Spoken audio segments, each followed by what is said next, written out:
Bom dia a todos, sejam muito bem-vindos ao perfil do Centro Espírita Vovô Nestor, aqui da cidade de Campinas, São Paulo, Brasil. Eu sou o palestrante de hoje, estou incumbido de fazer a abertura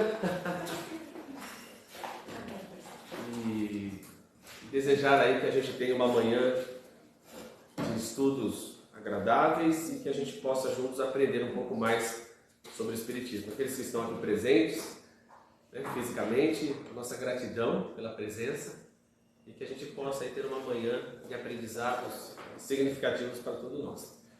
Eu gostaria de fazer uma oração, uma prece de preparação, elevando nosso pensamento a Deus, a Jesus, nosso querido mestre e amigo, que possamos, através da reflexão e dos ensinos que o Espiritismo nos traz, tecer alguns comentários breves acerca da vida, da nossa existência, da nossa missão aqui na Terra, fortalecendo a nossa caminhada, amparado nos ensinos de Jesus e dos Espíritos superiores que nos deram a codificação. Se conosco, Senhor, neste domingo, nos inspire, nos fortaleça e esteja conosco. Hoje sim. Que assim seja. Muito bem, então vamos lá. Hoje o título que nós trouxemos para o estudo é O Caminho de Volta, reconectando a nossa essência espiritual. Esse tema, quando eu comecei a estudá-lo e pensar em fazer, montar ele no começo, meio e fim, quando a gente faz os cursos de expositor, nos centros espíritas, a gente aprende os meios de se elaborar um estudo.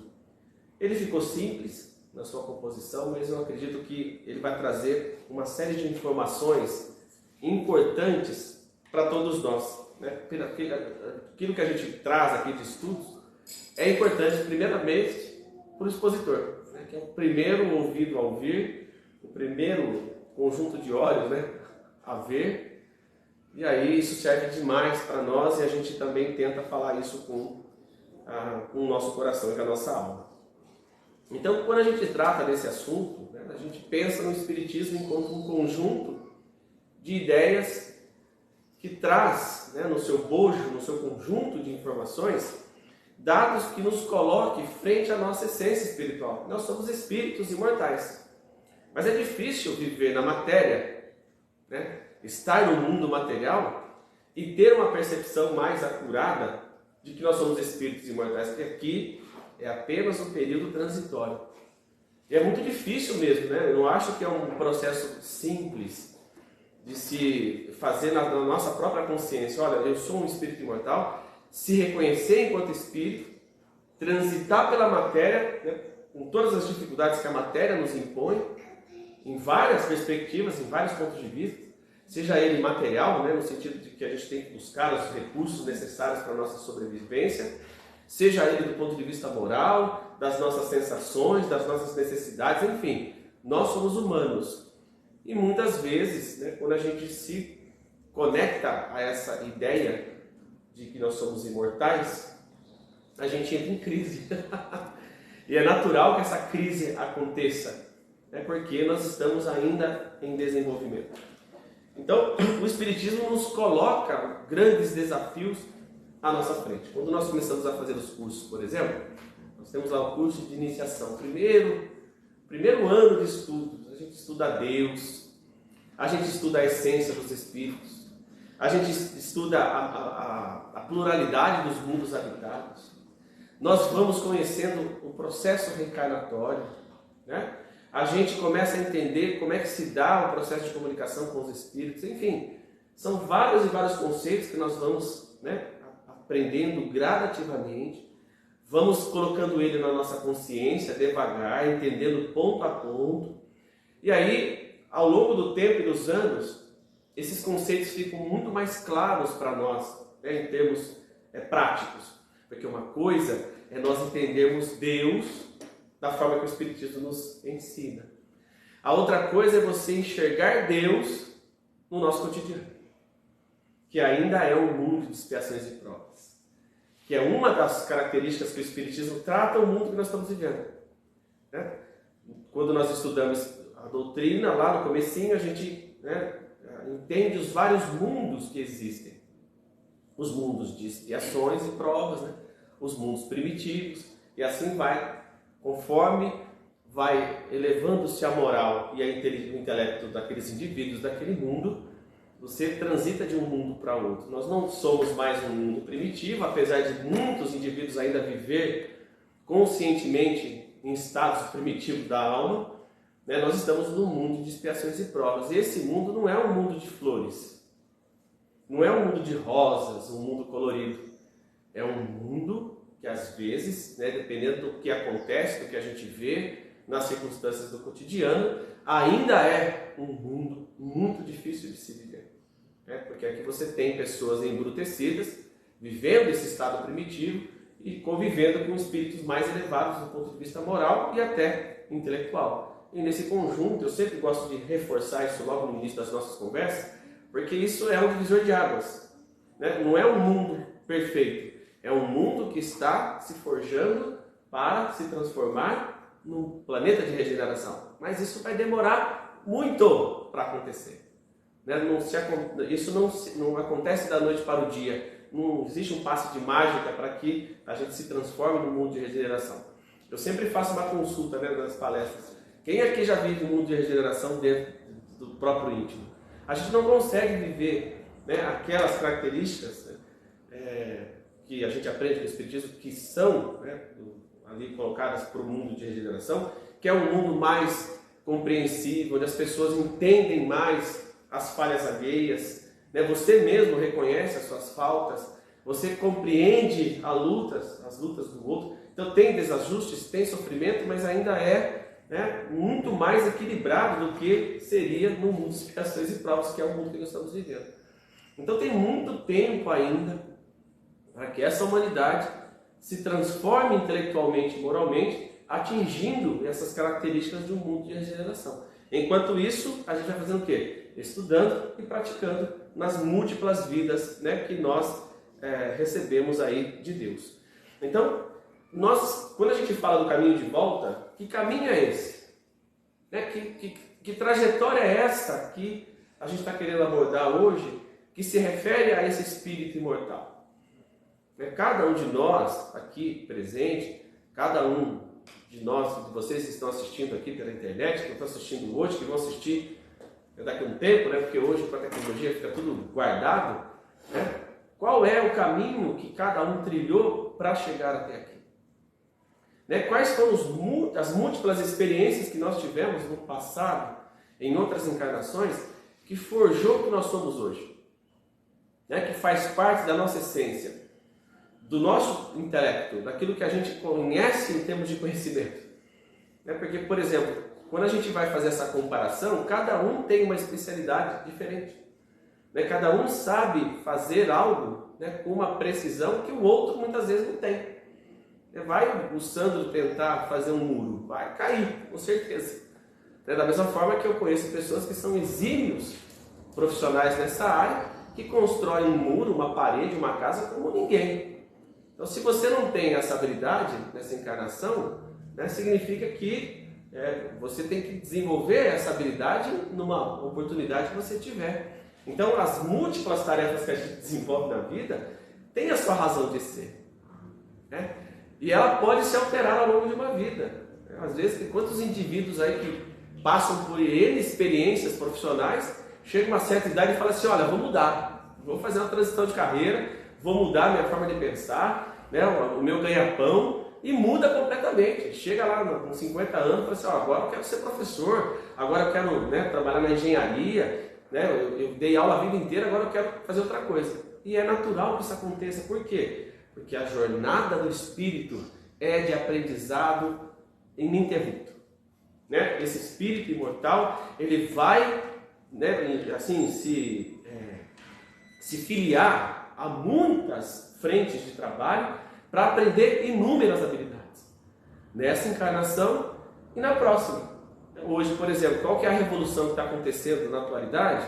que está mexendo com a sociedade de maneira muito, né, contundente? É a inteligência artificial. Hoje não se fala mais de outra coisa a não ser, né, a revolução que a inteligência artificial está promovendo na sociedade.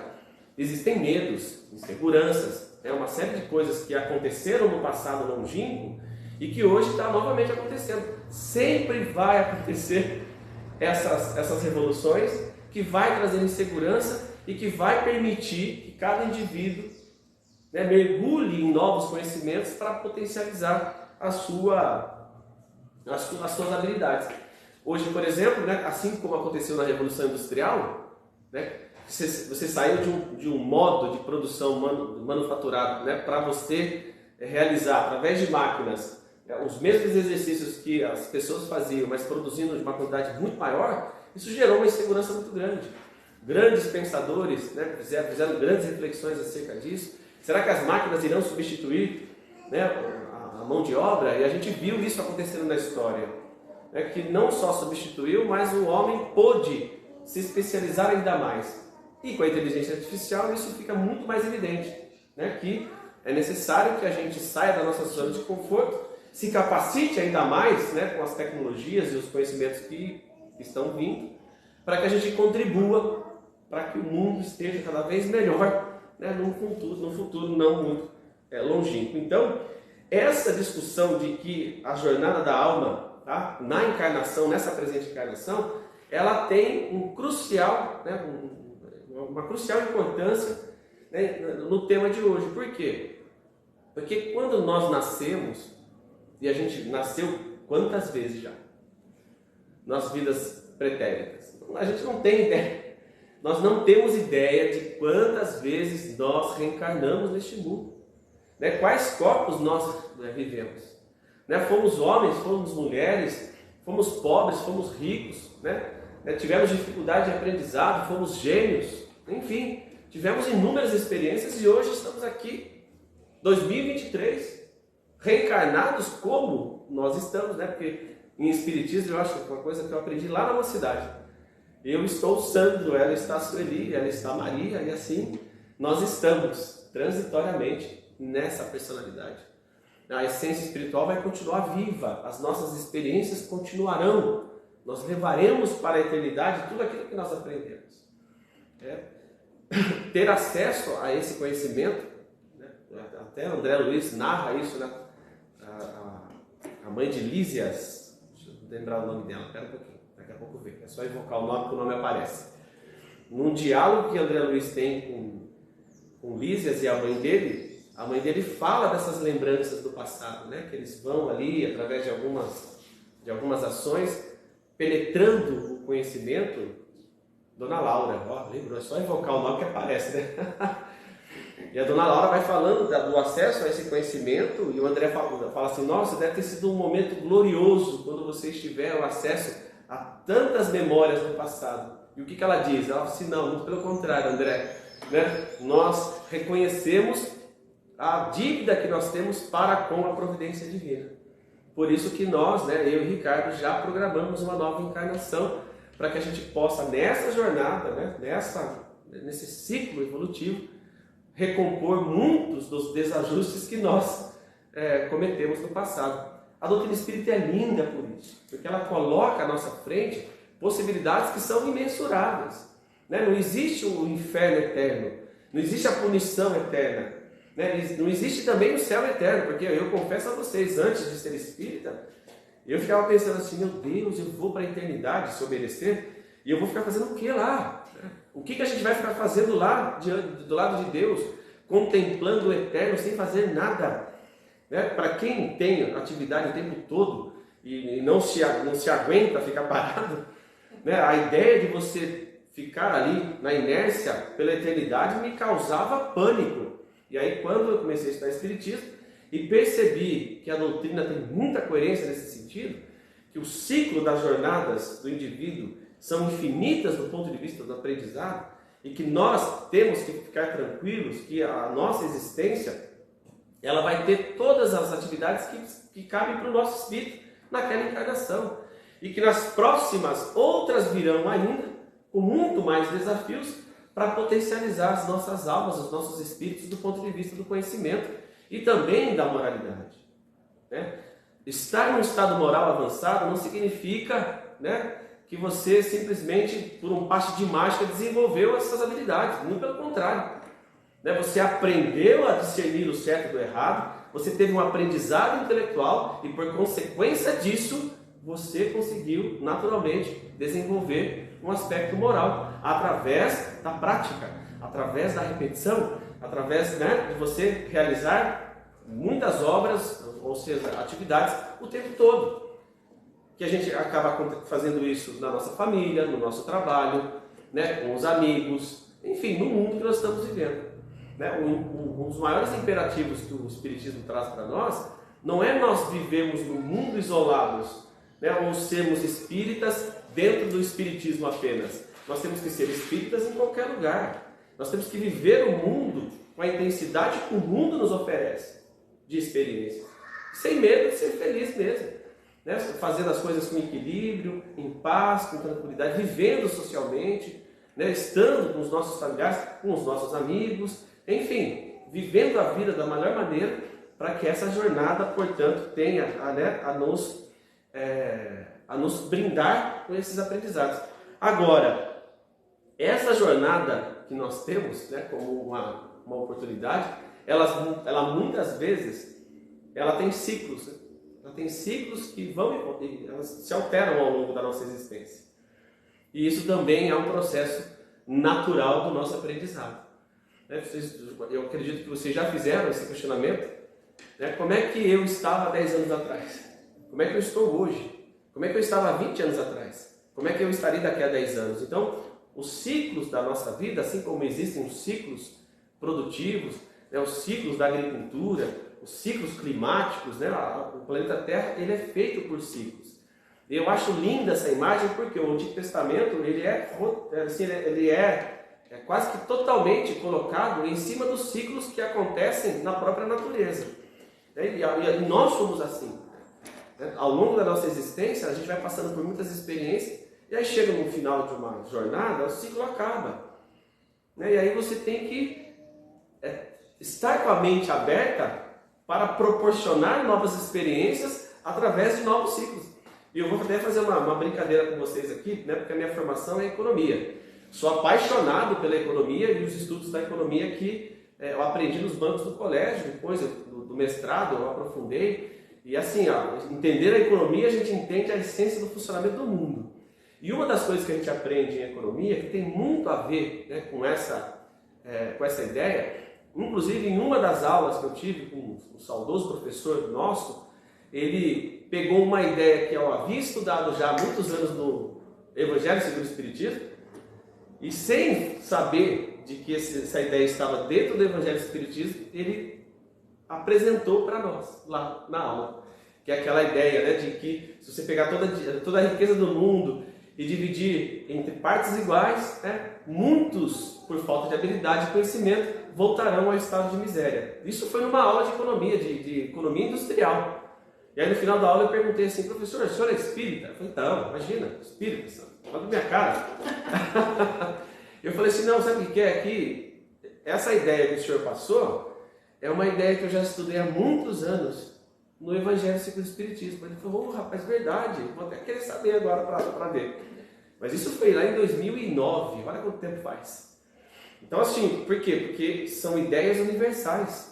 São ideias que as pessoas refletem e elas pensam a respeito disso. Então, a economia ela tem uma série de conceitos que a gente encontra quando a gente estuda lá a desigualdade das riquezas, por exemplo. O Espiritismo, né, tem uma aula do curso de iniciação só para falar a respeito disso. Mas por que eu estou falando, né, voltando ao assunto? É porque também na economia nós estudamos os ciclos econômicos. Né? Quando a gente entende esse processo, nós percebemos que a sociedade, do ponto de vista das suas riquezas ou dos fluxos econômicos, dos fluxos financeiros, sempre vai estar em alta ou em baixa. Nunca numa curva ascendente de forma perene. Né? Os ciclos econômicos é como se fosse uma curva helicoidal, sabe, que sobe e desce o tempo todo. Em qualquer país, seja esses desenvolvidos ou não. Né? Por quê? Porque as pessoas gastam, as pessoas têm as suas rendas, as pessoas param de gastar, mudam os seus hábitos em termos de consumo, elas alteram a sua forma até de colocar, né, os seus excedentes financeiros, e isso é natural que aconteça o tempo todo, porque nós estamos em franco desenvolvimento, em franca mudança. Então, quando a gente estuda esses fenômenos, a gente percebe que o ser humano, que é a essência de todo o processo econômico, né, ele está na base de tudo isso. E a base de tudo isso não é só racional, porque são pessoas que sentem, que pensam, que estão o tempo todo tomando decisões. Essas decisões muitas vezes não são baseadas, né, no mais absoluto bom senso. Por exemplo, eu gosto até de fazer uma referência. Comprar carro é uma coisa muito individual, vocês concordam? Tem pessoas que falam assim, nossa, comprei um carro maravilhoso, gente, você olha, é um horror aos seus olhos.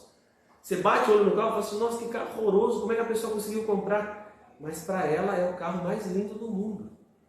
Não, olha só como as pessoas têm percepções diferentes, têm formas de ver diferentes e enxergam a realidade completamente diferente. Então é necessário que nessa jornada a gente entenda que cada um está, né, sob a perspectiva da sua evolução, da sua forma de ver a vida, num determinado nível. Eu até gosto de reforçar, não existem espíritos superiores, medianos e inferiores, existem espíritos e cada um está num grau que lhe cabe naquele momento. Porque, por exemplo, se nós saímos daqui da palestra hoje e todos nós queremos, olha, gente, eu assisti uma palestra do Sandro lá no Nestor, ele falou com tanta vontade que eu quero ser uma Madre Teresa de Calcutá. Pronto, a frustração ela já está quase junta com essa decisão. Porque a gente vai conseguir ser uma Madre Teresa? A gente vai conseguir ser um Francisco de Assis? Abrir mão de todas as coisas que nós temos do ponto de vista material para vivermos em prol de um ideal? E tantas outras almas que passaram pela Terra. Outro dia eu estava conversando com um amigo e nós estávamos falando sobre Evangelho e tal, e aí a gente chegou nessa questão de quantas nossas decisões interferem nessa jornada evolutiva, nesse caminho que nós decidimos realizar, e que muitas vezes a gente se afasta de um ideal e depois volta, o que é natural. Mas nós estávamos falando daquela conversa que Jesus teve com um jovem rico. Vocês lembram dessa passagem? É uma passagem assim que para mim é um divisor de águas, do ponto de vista das decisões que nós tomamos em relação à nossa vida. O jovem chega para Jesus e fala assim, Senhor, como eu faço para segui-lo? O que Jesus fala para ele? Jesus sabia o que estava dentro daquela alma. Jesus, assim, eu até imagino o olhar, aquele olhar de professor que tem muita experiência e olha o aluno, empolgadíssimo com determinada ideia, mas fala assim, ele não vai conseguir. Mas enfim, ele vira para o menino e fala assim, olha, vai, vende tudo que é teu, dá aos pobres e siga-me. E aí, o que o jovem faz? Ele entra em pânico, E é natural que isso seja realmente um desafio muito grande. Porque quem está preparado para escolher a renúncia total e absoluta de uma vida para você viver outra? O cristianismo, eu até gosto de fazer essa comparação, não é uma renúncia absoluta da vida. É uma proposta de vida que você pode ter vivendo o mundo. Porque o grande problema não é você acumular riqueza no mundo material. O maior problema disso é você viver em função dessa riqueza. Porque você pode sim usar essa riqueza para o bem comum. Você pode usar a sua riqueza para gerar empregos, para dar dignidade às pessoas, pagar bons salários. Você não viver só ali envolto àquela fortuna. Imagina se o mundo inteiro, todas as pessoas, eu estou falando todas mesmo, não só trabalhadores, mas empresários, bilionários, milionários, pensassem da mesma forma. Nós não teríamos fome no mundo. Nós erradicaríamos a fome no mundo. Existem muitas maneiras de se fazer isso, mas isso não é feito por uma decisão de um conjunto de pessoas que não querem que isso aconteça. Outro dia mesmo, eu fiquei chocado com um empresário americano falando assim, não, nós precisamos aumentar o desemprego em 40%, 50%.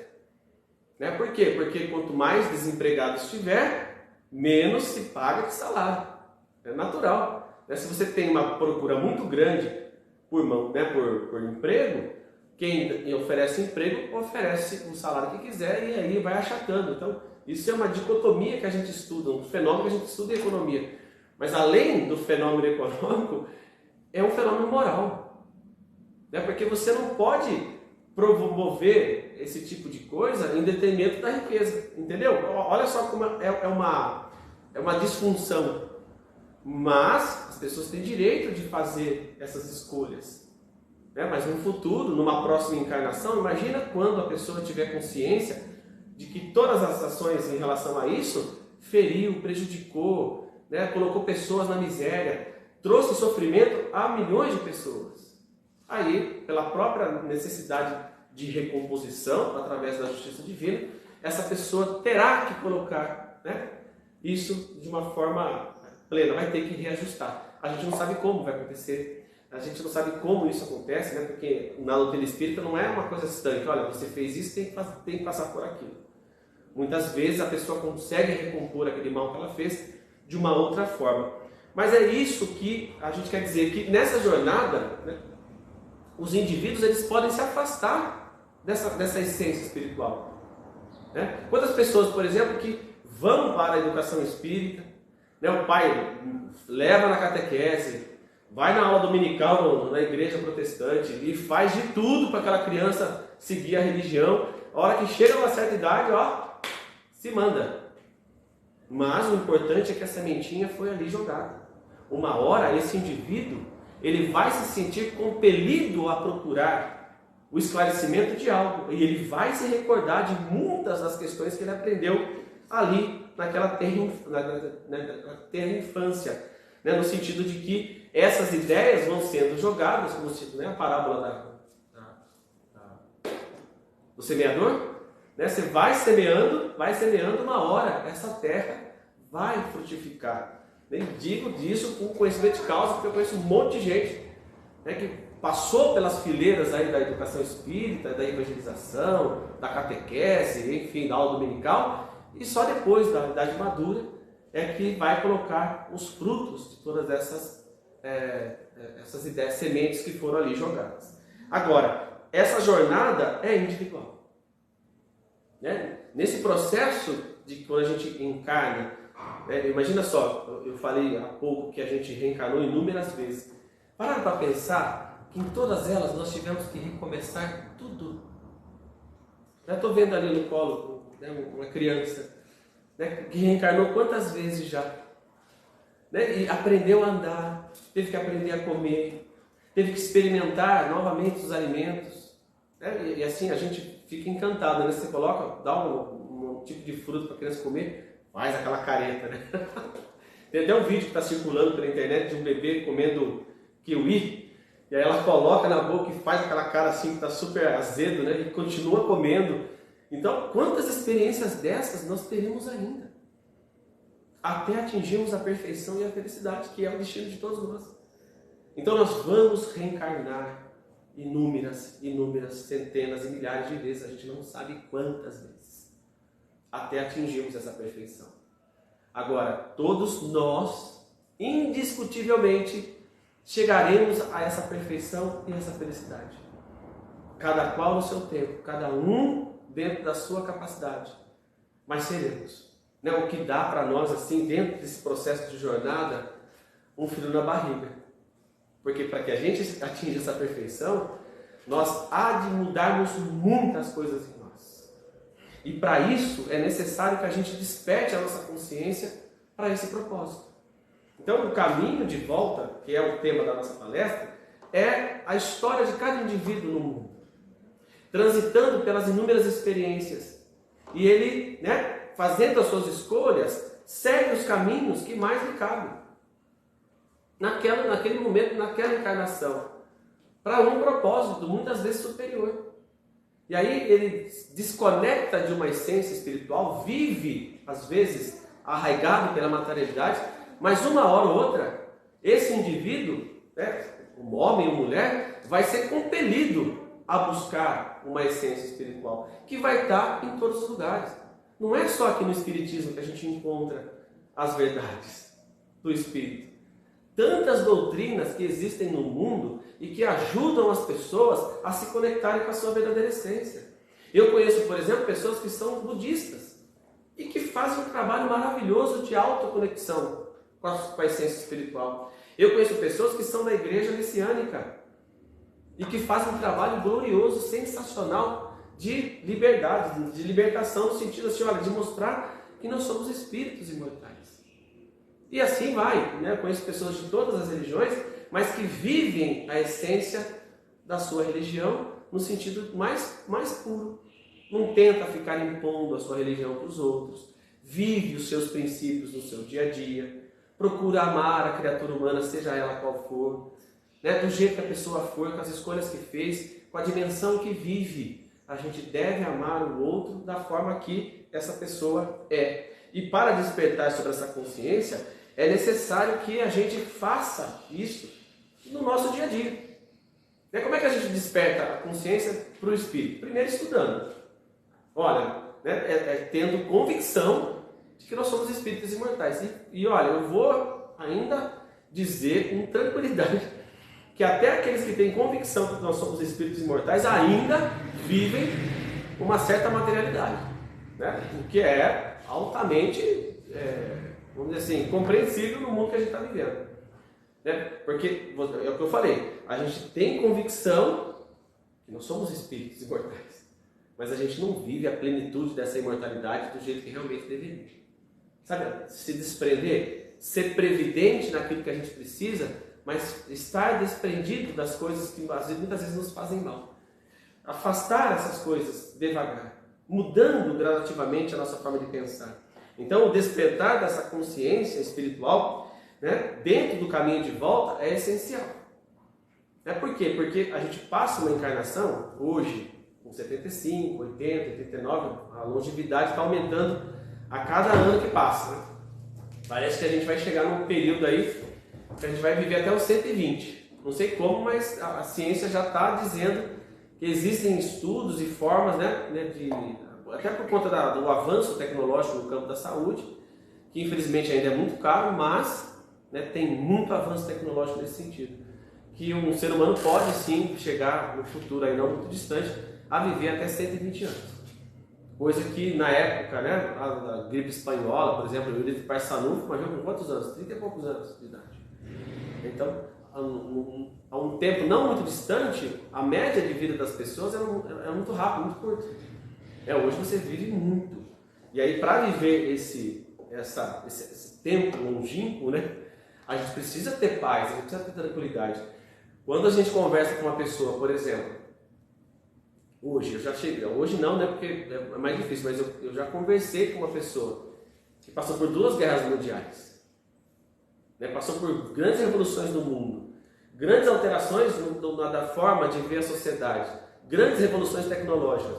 E aí eu tive a oportunidade de conversar com uma pessoa assim lá em Itapira, porque ela era a fundadora de um centro centenário lá, e ela passou por tudo isso. Tudo bem, ela era criança na Primeira Guerra Mundial, mas ela passou pela Segunda Guerra Mundial, que foi uma das maiores tragédias que a humanidade produziu. Passou por grandes revoluções, passou pela Guerra Fria, passou, enfim, grandes transformações no Brasil. E aí quando eu fui conversar com ela, a coisa que mais me ocorreu na hora, eu falei assim, o que eu vou falar com ela? Ela viveu coisas na experiência que eu só li em livros. Então assim, eu fui conversando com ela, falei assim, olha, da minha admiração, dela ser uma pessoa que eu jamais imaginei que fosse conhecer, que passou por tantas transformações em um século de vida. Então, diante de mim estava um indivíduo que fez jus a essa jornada, que naquele momento ali, ela já estava bem velhinha, mas estava lúcida. A lucidez daquela mulher naquele dia foi aniversário do centro. Eu fiquei encantado com aquilo. Eu não lembro o nome da senhora, mas é o Centro Espírita Luiz Gonzaga, lá de Itapira.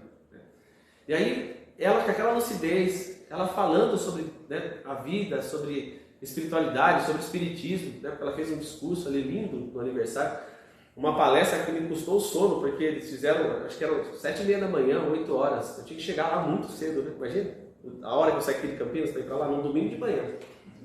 Mas foi assim uma viagem lindíssima, porque além de toda o caminho, o trajeto que é muito bonito, eu tive essa experiência significativa que eu vou levar para o resto da vida. Eu conversei com alguém, né, ali, mesmo que muito rápido, que viveu coisas que eu só vi no livro de história. Né? Então nós somos assim. Né? Nós chegaremos lá no futuro e a gente vai conversar com os jovens da época, né? E eles vão talvez pensar isso na gente. Nossa, olha, você viveu tanto. Né? Tantas experiências que estão aqui gravadas nessa consciência, nessa jornada evolutiva, né? Que se a gente pudesse extrair tudo isso, seria de um aprendizado imenso para todo mundo. Mas não, está gravado na nossa consciência. Aquilo que a gente viveu é o que a gente viveu. A forma da gente sentir a vida é muito particular. Vocês concordam? Tem um livro do Rousseau que chama Emílio.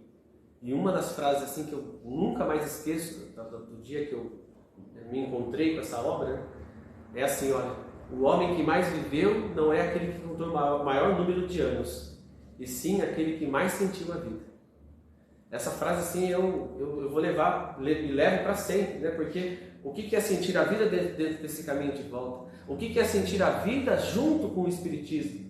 O que é sentir a vida quando nós estamos conectados com as pessoas que a gente gosta, com os nossos amigos, com os nossos familiares? Né? Quando a gente vira pai, por exemplo, né? Quando a gente vira mãe, né? Quando Deus nos dá e nos lega a tarefa da maternidade, da paternidade, né? O que é sentir a vida nesse trajeto? Né?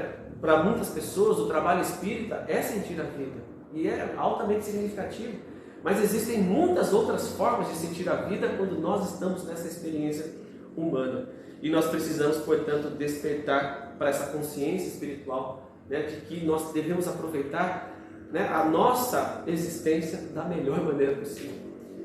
Eu vou fazer 50 anos agora, dia 15 de outubro, e posso dizer, né, que eu ainda sou novo, tenho muita coisa para viver, mas vivi esta encarnação intensamente. Se eu desencarnar, né, hoje, sei lá, amanhã, daqui uma semana, daqui um mês, eu posso dizer que eu vivi esta encarnação de maneira intensa. E que essa intensidade de viver a vida vai me levar para outras experiências, nas futuras encarnações, né, com as famílias que eu vou reencarnar, enfim, a gente deseja que seja com as mesmas sempre, né? Mas a gente sabe que não é bem por aí que funciona, vai depender da necessidade que a gente tem, do aprendizado, enfim. Tem uma série de variáveis que são levadas em consideração numa próxima encarnação. Mas o que não vai mudar é esse entusiasmo pela vida. É essa capacidade de olhar a vida como um grande laboratório de experiências que ajuda cada um de nós, né, no nosso desenvolvimento. Por isso que aceitar o outro como o outro é um dos maiores desafios que a gente tem. O desafio não é sentar num banco de um colégio, de uma escola, de uma faculdade, e você, né, enfrentar a álgebra mais complicada e mais específica possível. Né? Você aprofundar nos cálculos integrais, né, em todas as equações que existem, porque isso, com o tempo, você naturalmente vence. Com treino, com repetição, com compreensão, você vai vencendo esses desafios da matemática. Mas existem desafios muito mais complicados. Aceitar o outro como o outro é, para mim, né, isso é uma opinião muito pessoal minha, para mim é um dos maiores desafios da existência humana. Né? Você olhar o outro com os valores que cada um tem, porque por mais ruim que a pessoa nos pareça, porque isso é uma visão que nós temos, né? Quando a gente olha, a pessoa é ruim, mas você enxerga. Às vezes o que a gente enxerga não é o que a outra pessoa enxerga. O que é natural. O que não é natural são as pessoas brigarem entre si por conta de divergências de opinião. Nós pensamos de um jeito, né? Cada um pensa de uma forma e deve se respeitar no ciclo das relações humanas. É como a frase de Voltaire, aliás, não é uma frase especificamente de Voltaire, mas os biógrafos atribuem a Voltaire esta frase: não concordo com suas palavras, mas lutarei até o fim da minha vida pelo seu direito de dizê-las. Né? Trocando em miúdos, né? ou falando de uma forma mais simples, como é feito em Minas Gerais, né? Eu não concordo com absolutamente nada com o que você disse, mas eu te amo do mesmo jeito. E o maior desafio para mim, no despertar da consciência, é isso. Por quê? Porque não adianta, você pode meditar, né? Você pode fazer uma conexão com a sua alma, com o seu espírito. Você estar ali, né, num espaço da natureza, onde a paz reine e impere. Mas se alguém te cutucar, se xingar a pessoa, o que adiantou tudo isso? Uma vez até vi um vídeo, né, uma pessoa meditando, nossa, eu morri de rir. A pessoa estava lá meditando, na natureza, em paz, fazendo até a posição ali da meditação, e veio uma pessoa cutucar, mas o cara xingou a pessoa de tudo é nome, né? Aí quando você olha um vídeo assim, você fala assim, mas o que adiantou a pessoa meditar, né? Ali, porque a meditação te leva a um estado de consciência elevado. É importante meditar, né? Aprender a entrar dentro da própria consciência, entender a sua essência.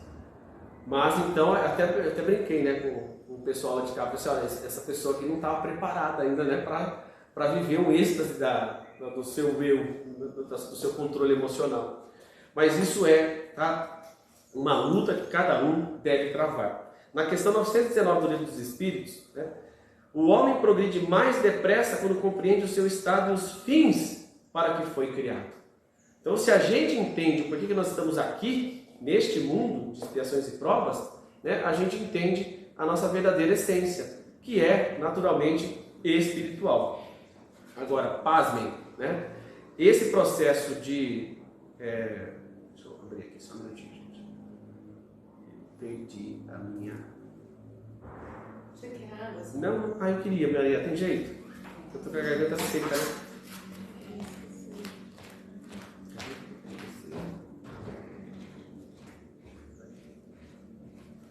Então, olha só, quando a gente olha esse aprendizado que o espírito imortal ele tem e deve ter, né, ele passa por um aprendizado muito grande. Então, essa questão 919, ela é significativa, ao meu ver, por vários motivos. Primeiro que toda questão, basicamente, né, quase que todas as questões que tratam do autoconhecimento, vocês sabem de quem foi o espírito que narrou? Alguém sabe dizer? Alguém pode escrever no chat aí pra gente também. Toda vez que a gente acha alguma questão que está assinada por algum espírito que fala do autoconhecimento, quem é o espírito que está assinando? Vocês lembram ou não? Verdade. Santo Agostinho? Isso, Maria. Santo Agostinho. Mas por que Santo Agostinho ressurge no Espiritismo falando sobre esse autoconhecimento? A própria questão 919, que fala, né, como é que a gente pode estar num estado de consciência mais elevado, né? Como é que a gente pode encontrar essa felicidade, enfim, conhecer-se a si mesmo. O autoconhecimento é um processo de descoberta. Nós precisamos aprender quais são os nossos limites. Né? Como é que eu faço um caminho de volta, uma reconstrução, uma reharmonização, né? Um reequilíbrio, se eu não conheço as minhas capacidades? Se eu não sei as minhas mazelas? Então eu preciso olhar todos os dias no espelho e falar assim, aonde você errou? Aonde você está errando? E procurar ouvir as pessoas que muitas vezes de fora têm um olhar mais conclusivo daquilo que nós estamos fazendo. Porque muitas vezes, a maioria esmagadora delas, nós não conseguimos enxergar os erros que nós estamos cometendo. Agora, quem não erra? No mundo que nós estamos vivendo, de expiações e provas, quem não erra? Todos nós transitamos pelas experiências do mundo e nós estamos fardados ao erro. Porque através desse processo de erro e acerto, né, a gente vai reconstruindo. Nós vamos nos conhecendo, nós vamos entendendo os nossos limites, né, e a gente vai vivendo de maneira muito mais harmoniosa. Então, por exemplo, se você não está pronto para uma mudança significativa, viva a sua vida da melhor maneira possível. Você não precisa seguir uma religião específica para isso. Nós estamos aqui porque nós somos espíritas, nós aderimos ao espiritismo, né, como uma filosofia de vida. Agora, essa questão, que é uma decisão que nós tomamos, não foi imposta. Porque o espiritismo não tem essa natureza de converter as pessoas, fazer proselitismo. Pelo contrário, a gente se auto-intitula espírita porque a gente gosta demais do quê? Dos conceitos que a gente aprende em espiritismo. A gente vai estudando Kardec, nós vamos estudando as obras básicas, nós vamos lendo a literatura do Chico, né, que tanto ajuda a gente do ponto de vista moral. E tudo isso vai fazendo sentido para as nossas vidas. E que não faz para outras pessoas, para outras religiões, para outros religiosos. Né? Apesar de que, como o Espiritismo trata de questões universais, a gente vai encontrar muitos dos conceitos espíritas nas mais variadas religiões humanas. E vai mesmo. E assim, religiões milenares, como existem no Japão, como existem na Índia, e muitos dos conceitos ali nós vamos encontrar na base teórica do Espiritismo. Inclusive tem um trecho da Revista Espírita de 1958 que eu gosto demais, que Kardec coloca, né, ali a doutrina dos druidas, dos celtas, das tríades celtas, e vai fazendo uma relação com os conceitos espíritas, lá do século XIX, quando o Espiritismo veio à tona. Então você vê, né, para vocês verem como a ideia espírita, que hoje está lá registrada nas 5 obras, né, ela não está criando nada novo, ela está dando uma roupagem nova para coisas que sempre existiram. Ou vocês acham que as leis de Deus foram criadas quando o Espiritismo foi codificado? Não, muito pelo contrário. Né? O Espiritismo trouxe um novo olhar, uma nova forma de observar as leis divinas que sempre existiram. É por isso que a gente lê o Antigo Testamento e a gente encontra coisas que a gente vê no Espiritismo. A gente lê livros antigos e a gente encontra lá ideias que a gente vê no Espiritismo. Nós não estamos repetindo, nós estamos reforçando algo que aconteceu. Então, nesse despertar, né, nessa busca pelo nosso autoconhecimento, é necessário que a gente faça algumas escolhas. E essas escolhas são muito individuais. Né? Por exemplo, eu posso ou não posso seguir os ensinos de Jesus, concorda? Se eu não seguir os ensinos de Jesus, o que pode acontecer comigo? Eu posso, ser condenado ao sofrimento eterno por isso? Por não concordar? Não.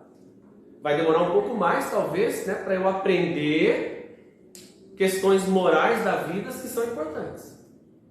Mas, por exemplo, olha, eu nunca conheci os ensinos de Jesus na minha vida, né, mas eu vim nas últimas encarnações, nascendo lá na China, e aprendi toda a doutrina de Confúcio. E eu procuro exercer, né, os ensinos de Confúcio, o confucionismo na minha vida prática. Esse espírito está evoluindo ou não está? Está. Então, o cristianismo ele é um caminho. É claro que de todos os espíritos que surgiram na Terra, que trouxeram questões morais para o nosso aprendizado, Jesus é o que há de mais excepcional. Né? Não só pelos seus ensinos, mas pela forma que viveu, pelos exemplos que deixou. Para e pensa.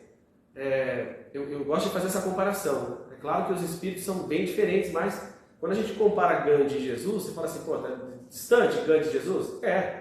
Jesus foi muito mais evoluído do ponto de vista moral. Porque Gandhi não fez nenhuma cura específica, não tirou as pessoas da cegueira natural. Então Jesus realizou muitos fenômenos que comprovou a sua grandeza espiritual. Mas na essência, qual é o sentido de igualdade entre Jesus e Gandhi? É na hora de compreender o outro, em vários sentidos, tá? Porque quando a gente estuda a vida de Gandhi, do começo ao fim, muitas referências biográficas que muitas vezes não são nem divulgadas, a gente percebe que ele era mais humano do que a gente imagina. Teve as suas lutas, teve as suas dificuldades, teve que vencer uma série de anomalias e, enfim, tendências humanas, e que Jesus não tinha. Mas na essência, né, qual a diferença entre Jesus e Gandhi? Né? Na hora de você dar o testemunho. Quase nenhuma. Por quê? Porque quando Gandhi foi assassinado, o que ele fez para o seu algoz? Ele fez um cumprimento específico da sua ali, que ele sabia. Né? Ele estava sentindo ali, provavelmente, que ele iria ser morto. Ele cumprimenta a pessoa, entendendo que ali seria um momento crucial. E Jesus, quando Jesus é crucificado num processo de sofrimento inenarrável, ele simplesmente, né, olha para aquela humanidade lá embaixo, aquelas pessoas que estavam ali chorando, né, e principalmente para aquelas pessoas que promoveram aquele suplício. Olha para os céus e diz assim: Senhor, perdoai-vos. Eles não sabem o que fazem. Então, é claro, né, nesse ato de Jesus, há muito mais grandeza, mas na essência a compreensão é a mesma para o outro. É por isso que Gandhi, quando fala dos ensinos de Jesus, ele não está falando bobagem. Ele fala assim que se perdesse toda a Bíblia Sagrada e salvasse apenas o Sermão da Montanha, nada teria se perdido. É porque o que fizeram ao longo da história com os ensinos de Jesus é uma coisa, o que Jesus ensinou é outra. Por isso que, para que a gente possa fazer essa jornada de volta, nós precisamos de alguns passos. Primeiro, reconectar a nossa verdadeira essência, que é espiritual. Nós somos espíritos. Isso tem que ficar claro, tem que ficar convicto na nossa alma. E a partir daí, mudando gradativamente. Não da noite para o dia, porque ninguém faz isso. E devagar, vencendo as nossas mazelas, as nossas dificuldades, reconhecendo as nossas faltas, algo muito difícil de fazer, né? Se inspirando no ensino de grandes espíritos, como Jesus o foi. E a gente tem grandes exemplos, né, no próprio meio espírita, que servem para nós de referência. Eu gosto sempre de usar assim, o Jerônimo Mendonça, né, que é uma das personalidades do meio espírita, que muitas vezes não é lembrado, mas que trouxe uma revolução do ponto de vista da luta, da sua própria, né, do seu próprio estado físico. Quando era criança, foi tomado de uma doença que deixou ele paraplégico e cego. Né? As dores eram tão intensas que muitas vezes ele precisava ficar com um peso enorme no peito. E mesmo assim, ele atendia as pessoas, ele orientava as pessoas, ele ajudava as pessoas, jovens, crianças, adultos. Fundou centros espíritas, fundou entidades assistenciais. Mesmo acamado, ia fazer palestras, tinha um senso de humor absurdo.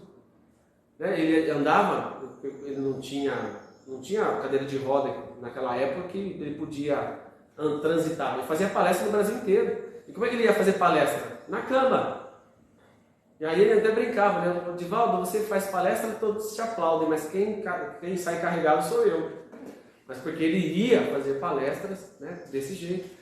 Eu até me recordo que ele esteve no Centro Espírita Allan Kardec de Campinas e lá não tinha, na época, né, elevador. E subiram as escadas com o Jerônimo até chegar no Salão Vinícius para fazer a palestra. E um homem que dedicou a vida dele ao semelhante.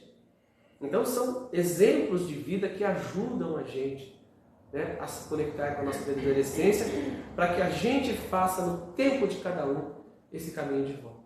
Essa reconexão com a nossa verdadeira essência. Por quê? Porque cada um de nós devemos compreender o amor na sua essência mais verdadeira. E o amor é uma expressão, né, que é muito particular de cada um. Eu entendo o amor de um jeito, eu tenho certeza que cada um de vocês entende o amor de um jeito. Vivemos o amor, né, que é a essência divina, assim como João falou, Deus é amor, né, da forma que a gente expressa a vida. Eu gosto muito de uma forma de ver o amor trazida por C.S. Lewis, que foi um grande escritor, né, um especialista em literatura medieval, escreveu os livros As Crônicas de Nárnia, todas baseadas nos ensinos do Evangelho, porque ele queria levar aos seus sobrinhos, né, as ideias que estão no Evangelho. Ele escreveu As Crônicas de Nárnia. Inclusive os personagens ali se referem a personagens do Evangelho. E ele escreveu um livrinho pequenininho chamado Os Quatro Amores, né, que eu gostaria de encerrar a nossa abordagem de hoje falando que para que a gente possa reconectar a nossa verdadeira essência espiritual, nós precisamos fazer, né, essa incursão ao sentimento mais nobre que o ser humano tem, seja ele na manifestação que for. Porque C.S. Lewis traz a manifestação do amor sobre 4 aspectos: o amor eros, o amor afeição, o amor amizade e o amor ágape, que a gente chama em espiritismo de caridade.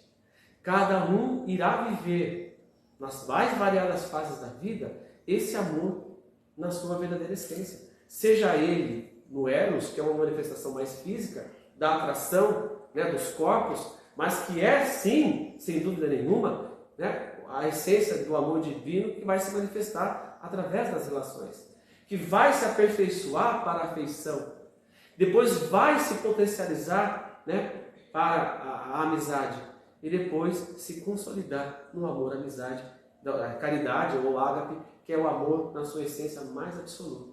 um amor mais próximo da essência de Jesus, um amor mais próximo da nossa verdadeira essência. Porque cada um de nós vamos transitar por essas experiências inúmeras vezes até atingirmos a perfeição e a felicidade. Cada um faz o caminho de volta da maneira que mais lhe cabe. E Deus saberá olhar os esforços que cada indivíduo fará, né, na sua busca infinita pela sua verdadeira essência e para potencializar naturalmente a sua perfeição. Tá bom? Então eu encerro por aqui, 11 horas, 55 minutos. Queria agradecer a todos que estiveram presentes aqui conosco pela internet, todos vocês que estiveram aqui presentes conosco nesta manhã de estudos. Espero que essa conversa, né, porque foi mais uma conversa informal que nós tivemos, a gente saia daqui inspirado, mas ainda mais, com várias pulgas atrás da orelha, motivando a buscar outras fontes de conhecimento, até no próprio Espiritismo, para que a gente possa compreender cada vez mais a nossa verdadeira essência. Tá bom? Um beijo no coração de todos vocês.